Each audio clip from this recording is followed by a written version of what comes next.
Hello and welcome to Michael's Minty Music for today. Today we review Thundercat's 2013 album Apocalypse, the follow-up to his 2011 album called The Golden Age of Apocalypse. So they're kind of similarly named.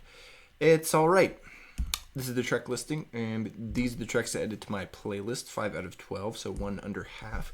This album is okay. It's got some pretty good stuff, but most of it here is just a little bit meh.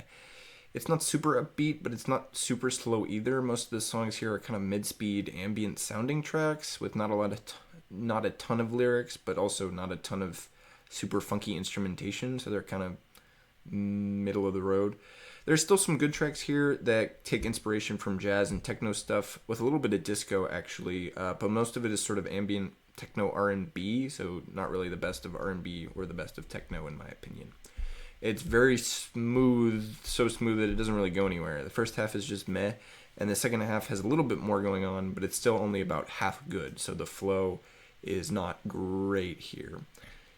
The final track, though, it's a bit out of place on the album. It's more of a pop-oriented hip-hop thing, which ends up working really well as a finale, actually. So, yeah, that last one sort of triple song there for track 12.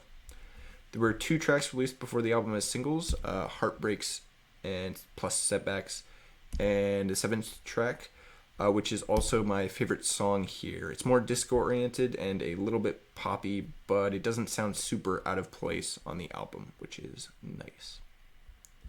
I rank this album worst out of the 3 Thundercat albums I've heard so far. It's definitely lower quality overall than his first album, and doesn't really come close to his 2017 album at all.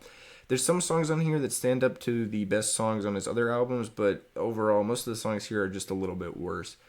Plus, the style is a lot more all over the place with this album. The Golden Age of Apocalypse has a more consistent techno-jazz style, and Drunk has a wider variety and better quality, so I'd definitely put this one under both of those.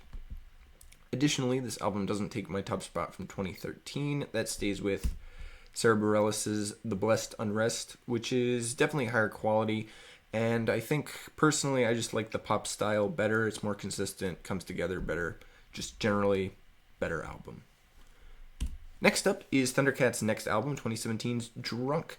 This is a double album, and it was a big hit for him because it is pretty good, pretty great actually. So stay tuned for that, and as always, stay minty.